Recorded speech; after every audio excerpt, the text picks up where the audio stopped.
Welcome to my channel విద్యా వేదిక. ఈరోజు మనం అత్యంత ముఖ్యమైన ఆర్టికల్స్ గురించి డిఎస్సి మరియు టెట్ గ్రూప్ ఎగ్జామ్స్ని దృష్టిలో పెట్టుకుని సులభమైన రీతిలో నేర్చుకుందాం. ఇక్కడ మీరు చూస్తున్నారు కదా, ఆర్టికల్ 1. ఆర్టికల్ 1 అంటే ఏమిటి, అందులో ఏముంది ఏంటి అని ఇప్పుడు మనం తెలుసుకుందాం.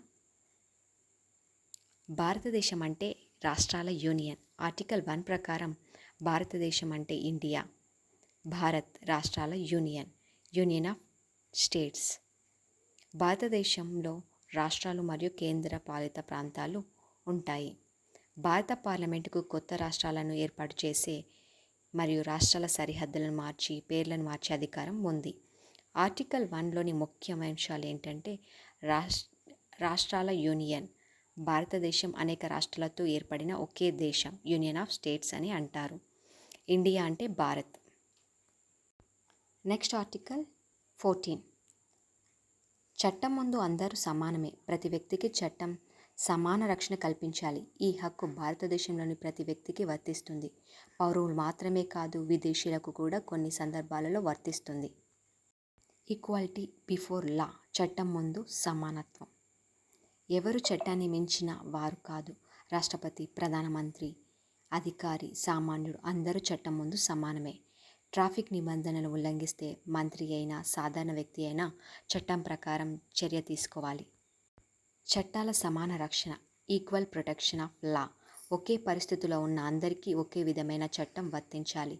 సమాన పరిస్థితుల్లో ఉన్న వారిని సమానంగా చూడాలి. ఉదాహరణకు, ఒకే ఉద్యోగానికి దరఖాస్తు చేసిన అందరికీ ఒకే అర్హత ప్రమాణాలు ఉండాలి.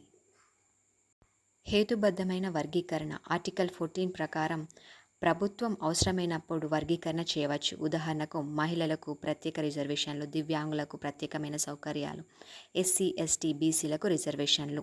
ఇవి సమానత్వానికి వ్యతిరేకం కాదు, సామాజిక న్యాయం కోసం. Next article 16. ప్రభుత్వ ఉద్యోగాలు సమాన అవకాశాల హక్కు. రాష్ట్ర ప్రభుత్వాలు లేదా కేంద్ర ప్రభుత్వాల ఉద్యోగాలలో ప్రతి పౌరుడికి సమాన అవకాశం కల్పించాలి. ఇది ప్రభుత్వ ఉద్యోగాలకు మాత్రమే వర్తిస్తుంది, ప్రైవేటు ఉద్యోగాలకు వర్తించదు. ఆర్టికల్ 16లోని ముఖ్యమైన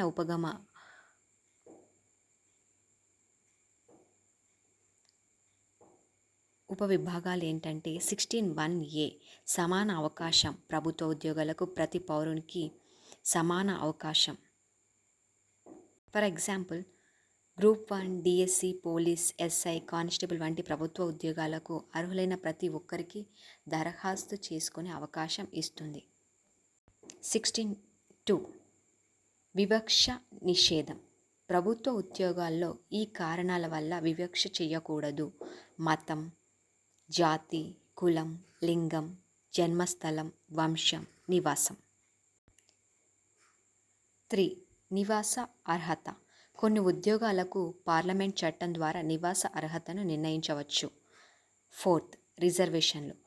ప్రభుత్వ ఉద్యోగాల్లో తగిన ప్రాధాన్యత లేని వెనుకబడిన వర్గాలకు అంటే బ్యాక్వర్డ్ క్లాసెస్కి రిజర్వేషన్లను కల్పించవచ్చు. 16(4)(a) ఎస్సీ, ఎస్టీ ఉద్యోగాలకు పదోన్నతుల్లో రిజర్వేషన్లు ఇవ్వడానికి అవకాశం కల్పిస్తుంది.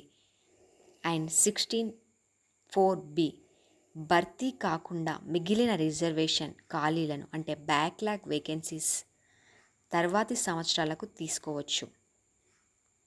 ఈ ఆర్టికల్లోని ముఖ్యాంశాలు మరొకసారి. 16(2) వివక్ష నిషేధం. 16(4) వెనుకబడిన వర్గాలకు రిజర్వేషన్లు. 16(4)(a) ఎస్సీ, ఎస్టీలకు పదోన్నతి రిజర్వేషన్లు. 16(4)(b) బ్యాక్లాగ్ ఖాళీలు. 16 ఉద్యోగం. ఒకే లైన్లో రిజర్వేషన్. ప్రభుత్వ ఉద్యోగాల్లో ప్రతి పౌరుడికి సమాన అవకాశాన్ని కల్పిస్తుంది.